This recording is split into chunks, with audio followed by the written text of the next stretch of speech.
Tuesday and Thursday as we do our best to find answers to the most pressing questions our businesses have in navigating the COVID-19 situation. When we started to understand the threat of COVID to our community and potentially employees and customers, and business as we know it changed more quickly for some businesses. Today, we'll explore some of the opportunities that we have observed businesses taking that may have allowed them to survive or even thrive through these changes. For over 50 years, SCORE has served as America's premier source of free business mentoring and education.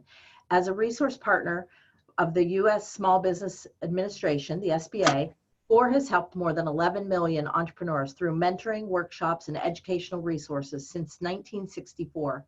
Today's guests will be Matt Heath. Matt is an engineer for GE, and Jim Marshall, owner of King's Landscaping. Both serve as local SCORE counselors. I'll remind everyone that we are in an ever-changing situation where what we think is fact today may be replaced by new information tomorrow. Everything shared today is based on the best information we have today.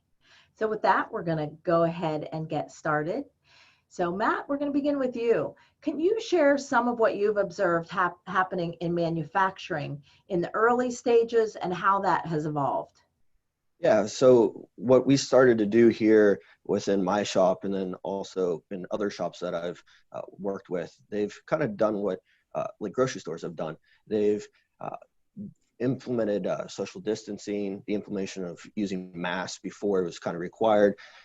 We've actually taken what our first shift normally is, and we kind of split it up into two different shifts so that we can help increase the social distancing between the employees. We've kind of required the auditoriums and cafeterias to be spread out and try to limit those type of interactions, similar to what you're seeing in grocery stores, where you're seeing different markings on the ground in terms of aisleways and which ways people should go, things like that. Then also we've had some issues too, kind of like what happened with the grocery stores. We had a toilet paper shortage in March, and then you're seeing some meat shortages also through April.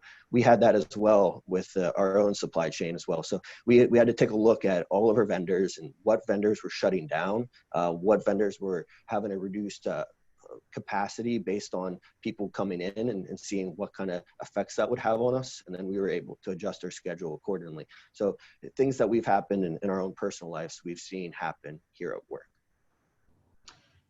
Now, do you think that some industries were better prepared to adjust to, those changes in your, supply chain and vendors and react better to, product and service production than other industries? Yeah, I think that if you worked for a company and a lot of your vendors are local, like localized within maybe Pennsylvania or Ohio, and areas that didn't have as many restrictions, you would probably see less hiccups within your operations. But if you had a larger supply base, and like if you're getting parts from California or Illinois or New York City, areas that were shut down, you'd probably see a little bit more issues. But locally, you could see different areas like gyms, hair salons, those were affected immediately based on what the governor did and the governors across the area have done to shut down those type businesses just for the social distancing aspect. But you've seen other businesses like food industry has gotten creative. There's certain people who've implemented takeout, delivery, even to a certain extent where some industries or food industries have had some sort of alcohol sales. What they've done is there's a couple Mexican restaurants that have been selling to-go margaritas, but with minus the alcohol. So they're still able to adjust and pivot what they're able to sell to the customers. And just making small little changes like that. And obviously, as things progressed and different legislation was passed with the governor, you saw to-go alcohol drinks implemented a couple weeks ago, things like that. Online selling with a lot of industries, Amazon kind of picked up. A lot of companies who shut down their brick and mortar store have diverted to online selling, but it was kind of limited to technology. Also, regarding technology, you got schools who have closed down. I've seen teachers having some issues with interactions with their students with learning how to Zoom and all that stuff. That happened with colleges as well. So depending on what business you had, and if you already implemented telepresence before, if you had a couple different locations, you were able to pivot a little bit easier. But if this was something new for you and you had a small little office and you kind of spread out, you saw those little hiccups and things like that. But different areas like fitness instructors, I've seen they've been selling workouts that they've recorded and they've just been sending the Zoom link out or things like that. So you've seen certain industries get creative, which is exciting. Yeah. Well, thinking about this evolution of, where we've been and where we are and where we're headed, can you tell us, Jim, how that is different for a small business than, for manufacturing? I think the biggest concern for small businesses is we don't have the resources that large manufacturing companies or just large corporate entities have. A lot of the small businesses in this area are one or two people, and we don't have the attorneys on staff, and we don't have CPAs on staff to help us apply for PPP loans, for example. We don't have consultants that can tell us what we can do to follow the governor's mandates, to tell us this is what you need to do to be good. And I think that's the main issue for small businesses as opposed to manufacturing, is just less resources in-house. Certainly certainly those resources are available to us through the chamber, or friends at large manufacturing companies, stuff like that. But I think that access to those resources is, I think, the biggest difference for us small businesses. Yep, and certainly those resources can have an impact on a small business's ability to pivot, and do so with a lot of thought. Well, Matt, did you see some? You kind of mentioned a few, but any other interesting examples of how you saw businesses change how they did business, or even drastically change? I can think of a few where people started manufacturing something very different than what they manufactured before. Any examples that you've witnessed? Yeah, I remember talking to you about the Brookville Batting Company. They changed what they did there, and they started manufacturing masks. So it was a little bit of a pivot. They had to take a look at their current infrastructure and seeing if they could get the material involved and how quickly they could get people trained. But they seemed like they were able to do that pretty quickly.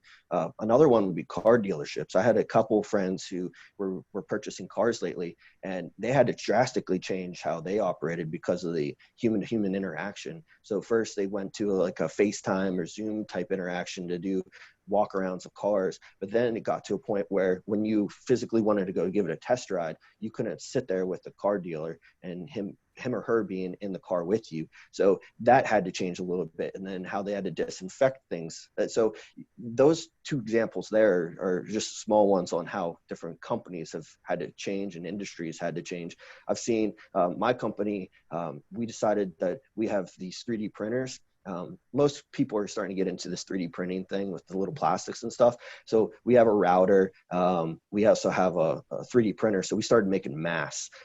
So we donated those masks to them. So we were taking a look at what we have at our facility and how could we help out. Maybe that was like a donation to the hospitals, but other small businesses, I was talking to Moonlight Packaging recently, and they had a little bit of a pivot as well. And they have some infrastructure stuff that they can implement that they could pivot. And that was exciting to hear from Scott Moon, who owned that shop. Yeah, I think one of the things we saw was that in some cases that shift allowed businesses to stay in business and actually manufacture and sell. But in other cases, some did it and it was really more of a public service, and which, it's kind of that kind of PR that it's hard to buy. So Jim, did you see some examples in local or small business? I think Matt already touched on this, but I think the biggest shift that we saw locally is a lot of our restaurants, with not being able to open, started offering delivery services, which, whether that's going to stick around or not, I think it was great that it kind of allowed them to keep operating. I know us locally, or our business, we offered a little bit of like outdoor disinfecting, but not a lot of our clients took advantage of it because, unfortunately, a lot of them were, non-essential and shut down. But yeah, it's, I think everybody's done a little bit of something creative to make things work for themselves. Good examples. Well, let's talk now a little bit about, how a business should go about considering change. A large pivot, or depending on what you do, can be costly. It can be taking some risk, and taking risks is always, a little bit scary. But wondering, is it really a good idea to make big changes in your business in the middle of a pandemic? So, Matt, you and I have spent a lot of time over the last couple of years talking about the lean process, and how you consider an idea, whether it's a brand new idea for a new business, or taking my business and trying something new, as large companies like GE often do. They come up with a new product line. Can you talk to us a little bit about how you make a decision to make that pivot or try something new, and what those immediate implications are, what's involved in that process? Yeah, so what we first do is we take a look at what our current capacity is and what our current infrastructure is. We take a look at what kind of put it into an easier topic. It's like, if you owned a restaurant, what type of food do you already sell? What type of equipment do you already use? If you don't have a pizza oven, maybe it's not best to go invest in a pizza oven at the present moment. That's the type of discussions that we have in a manufacturing site. So that's usually the first one.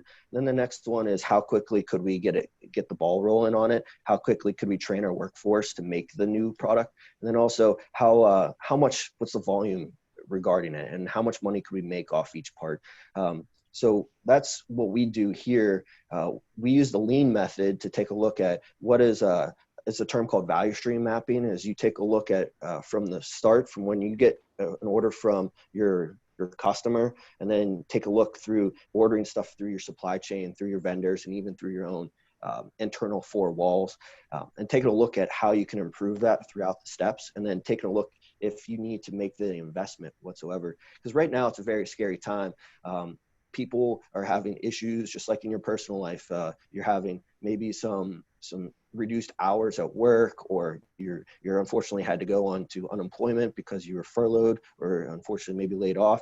Same thing in a business. You might have reduced sales. So you want to make sure that you have some good finances before you maybe go make a big purchase, just like in your own life. You don't want to go buy a new car if maybe you have some stresses with cash flow and stuff. And I know Jim, he knows, by running King's Landscaping, he knows the financial impacts of making these decisions on a small business scale. And he could talk more about cash flow and those financials, especially now with a lot of businesses being closed down, and having cash flow is the biggest thing right now. But I know Jim's had a couple ideas like that.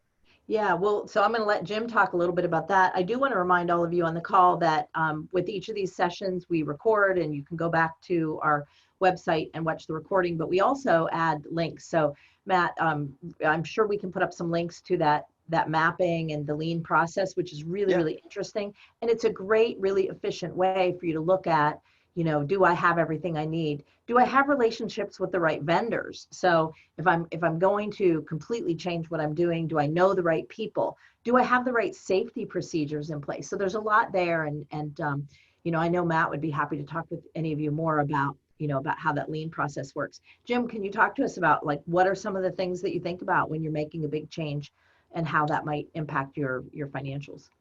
Yeah, certainly. So, the most, or maybe not the most important thing, but I'm largely a numbers guy. And any of us that are in business, you enjoy being in business, and you want to provide goods and services, and you want to provide employment to your friends and neighbors. But at the end of the day, business is about making money, frankly. So I think that one of the main things that you need to look at in a pandemic like this, if you're looking at, offering some new goods or services, or perhaps you're a restaurant looking to offer delivery, I think that the main consideration that you need to look at is there a way that I can do this and have it be profitable?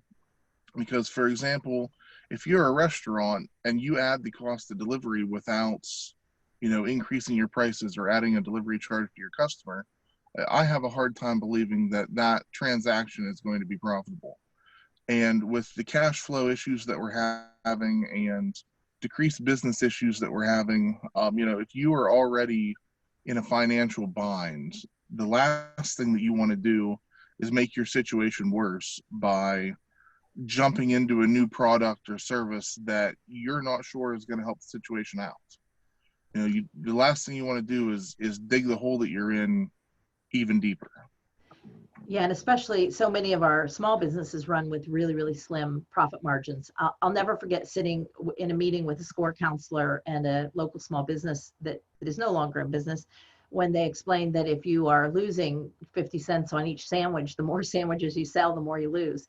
And sometimes people don't do the math on that. There are certainly times when you have a piece of your product line that you take a little loss on, or you're more of a break even, and you do that because you get customers through the door and it's reputation. It has some other effects, but yeah, you want to be really careful. And gentlemen, I assume that anyone can contact you as SCORE counselors, and you can help them work through some of those financial, gymnastics of trying to figure out if something's a good idea. Is that right?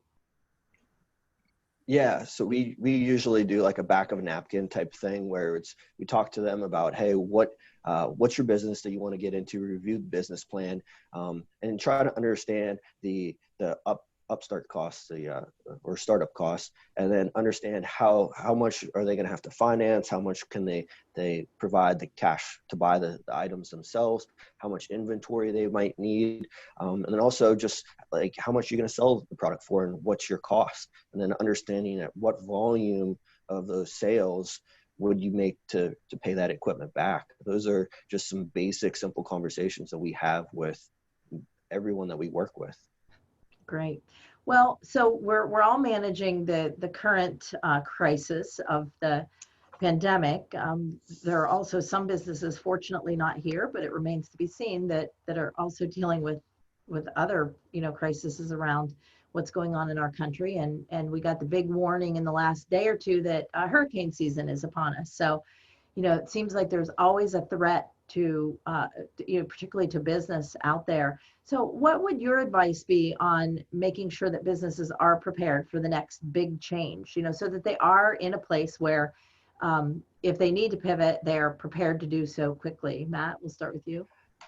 So at work, what we've done is we actually call it a term, for lack of a better term, we call it a Rolodex of projects. So throughout the day, we will come up and develop different projects, and then I'll put it into a parking lot, and then I'll work on those projects and understand, okay, what's the investment needed in working this project, and then also what's the volume, what's the return on investment of making this certain investment into the business. And then we just review those, and different situations arise. There was conversations recently about insourcing opportunities for us, and what would that cost for us, and then what would be the payback. And then we have different projects already in the works, because over the last 6 to 12 months, we had different ideas that were thrown around, but we never enacted on them, mostly because we were kind of working on other projects, or maybe we don't have the cash to go make those investments. Just similar to what a small business does. A small business needs to have some different projects that they need to work on, whether it's different improvements within their four walls, or trying to add more products. For instance, like if you're a restaurant, if you wanted to add a different menu item, what would that cost? And would you need to go buy a new piece of equipment, that type of thing? Or if you wanted to implement a delivery service, what would that cost? Would you have to go pay a delivery driver? Would you have to go buy a car? All those different items come up. It's one of those things where you can then rationalize all your different ideas, because you're not rushing to make a decision. You've already wrote the projects down. You've kind of rationalized those when you had a little bit calmer of a mindset, versus trying to shoot at the hip and try to see, like, guess what ideas stick to the wall. That's made us pretty successful within our business, and I've seen that being successful within small businesses as well. Yeah, I think we actually saw some, and not to keep going back to the restaurant example, they were probably the most visible, but we actually saw some businesses that, with the initial close down, actually even when they were able to open, took just a few extra days or weeks and said, what do we need to do? What have we been waiting for the time to do? Now is the time. And, whether they made a renovation or changed a product line. Jim, how would you suggest that businesses be prepared for, future big changes? Well, as I said before, I'm a bit of a numbers guy myself. So I think one of the important things that you need to do to prepare for, the next issue, whether it's, a tornado comes through Venango County or another pandemic or any kind of an emergency situation like that, I think you need to have some financial planning ahead of time for what are we going to do in an emergency situation, and whether that is going to your bank and securing a line of credit that you can dip into in case of emergency, or if that is just, evaluating your finances and, squirreling away some extra cash when you have it so that you can draw upon it if you need it. And I'm not saying, I realize that a lot of the companies in this area are, like I said, they're small businesses. They don't have a lot of resources. You don't have to go through and sit down and draw up a, 15-page emergency, manual and have it all documented. But you need to think ahead of time about, what you're going to do if, it figuratively or literally hits the fan. Mm-hmm. And whether that is, if something happens to your facility, having a backup plan for where you might move operations to, or, just plan ahead, for a worst case scenario. Yeah, that was, something that Jim is on our board of directors, so he well knows that, that was something that we did some time ago. And I don't think we necessarily needed to refer to it now because all of our staff stayed on in some capacity. But we actually made a kind of crisis plan document so that, I could provide leadership with, where the important things are that they need to get to, everything from, where our bank account is and what logins are and who our insurance guy is, the kind of things that if you're running the business, but maybe nobody else knows, and get that stuff documented. If any of the listeners want either to have a future session or we do something and we share with you what format. For me, I thought about it for years until I found a really good template to develop that emergency plan on, like a 3-page document that just says, here what you do in an emergency case. I want to mention too that, Matt, as you talked about that Rolodex of projects, we're just going to do a little bit of, kind of self-serving here from chamber perspective. Would you agree that an important aspect of planning for future projects is developing that network now that you can call on quickly when you want to go to a new project? Sometimes we think about like, oh, well, I don't really need that right now. I don't like networking, or I don't care about what so-and-so does. But boy, when things change, it's good to have a relationship in place.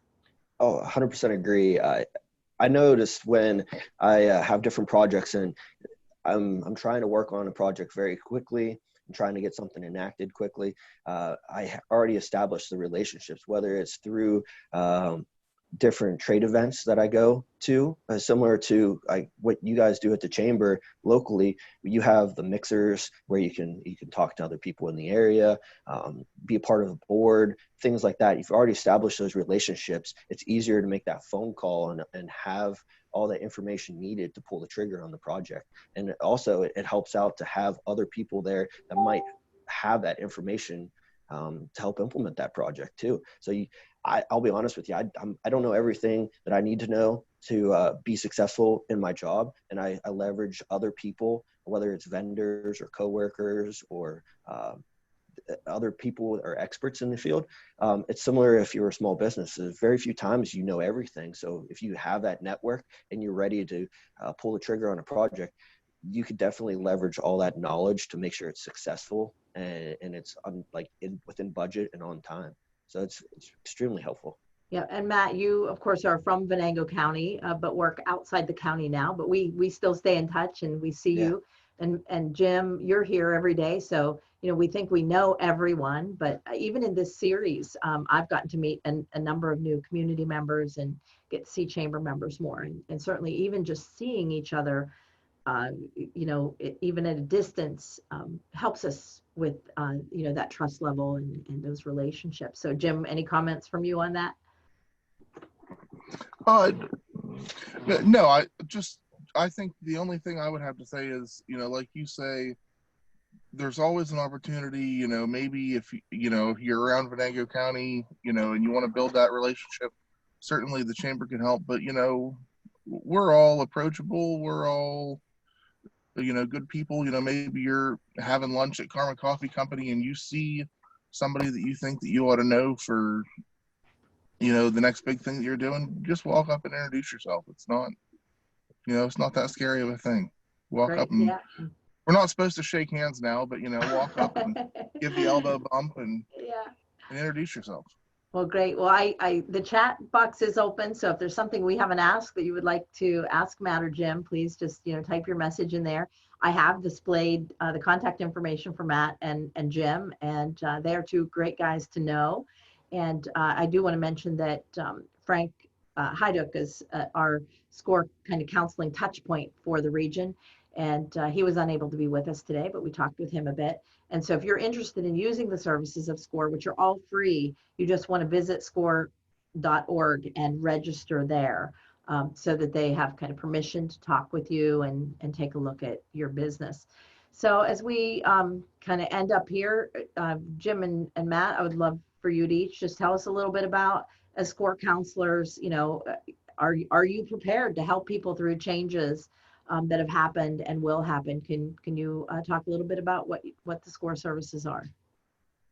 Yeah, so SCORE, what we do is we help out businesses throughout the entire course of their business, whether it's through startups and just having a couple ideas and trying to pull the trigger on whether they should or shouldn't go ahead and start their own business, all the way to an established business and trying to improve their operations. We've worked with people who are looking to start their own business or start their own a restaurant, all the way to individuals who have 100+ employee business. So throughout that process, we have resources that we can leverage. We have, I believe, 6 or 7 counselors here within the Venango region, and even in the bigger SCORE group in Western PA, we have over 70 counselors that we can leverage in terms of expertise and things like that. So if you have questions, whether it's HR, finance, operations, or marketing, we have the individuals within our group that can at least approach, or you could ask, and then we can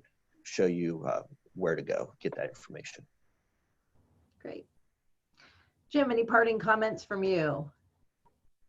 No, just, well, I guess, yes. Certainly,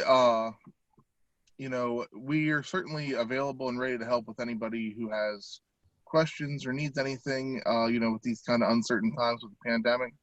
But even if it's not pandemic related, we're always here to help with anything like Matt said. Our core group of guys in this area, we've kind of assembled a pretty good team of, Matt's kind of an expert on like lean manufacturing, and I'm good with small businesses and finances, and everybody kind of has something different that they bring to the puzzle. So, if it's not something that Matt or I can help you with, we can certainly put you in contact with the person who is in your niche.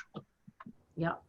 Great. Well, thank you, gentlemen, for joining us today. I think, we're all, kind of challenged, but I've said jokingly, but with a lot of truth attached to it, that this last couple months has been a time when people really can take some chances with what they're doing. They can try some new things, kind of blame it on COVID. If it doesn't work out, it's the one chance that you can kind of shift back quickly and not be so embarrassed that you tried something new. We've all been forced to do new things, whether we wanted to or not. So, there's still probably a little bit of time left to do that, but I would caution everyone, do it cautiously, reach out to SCORE. We have, certainly a number of other organizations that we work with and that we'll, I'm sure, have on the show in the future. So with that, we have future shows planned. We have a few. I'm going to look over here at my chart. On Thursday, we're having the Pennsylvania Restaurant and Lodging Association join us to answer some questions. And I would suggest that even if you are not in lodging or restaurants, you probably want to join us that day. Most of us are thinking about our future vacations, and we're going to restaurants and want to know how to support them. So I think it's important for us all to know what they're up against and how we can help them, how we can really work on keeping each other safe and still support those businesses. And many of the things that association is helping their businesses navigate through are also helpful resources for any small business. So, plan to join us then.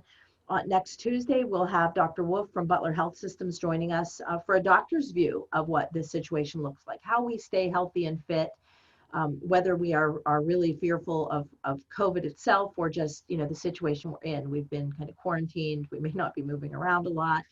How do we keep ourselves safe, for over time? And then on next Thursday, we will be talking about, how our messaging and how we communicate to people what our next step is and how we do so and bring a community into supporting us. We're going to end this series on the 11th, or the 16th of June with nonprofits and talking a little bit about, how the important role they play in our lives and how they're making it through and how they make it into the future. So I think that's really important too. All of us are touched by or do some work with nonprofits in our region. So again, another important topic. And then we're going to shift. So we're going to start going to a weekly Tuesday. We'll have a lot of other good sessions. We're happy to take your recommendations. And honestly, we have a lot in our Rolodex of ideas where we're going to head. So if you know someone that's a great presenter or a topic that we need to be talking about, let us know. We're going to move to the sustain portion of our series where we're going to talk about making sure that what's important to you, to the mission of your organization, stays firmly planted, and we get through this till we get to the succeed part of the series. So again, thank you, Matt and Jim. Visit our website to see this recording that will be out there in the next few days, along with any resources. So thank you. Would like to tell you you're going out to a sunny day, but it's looking a little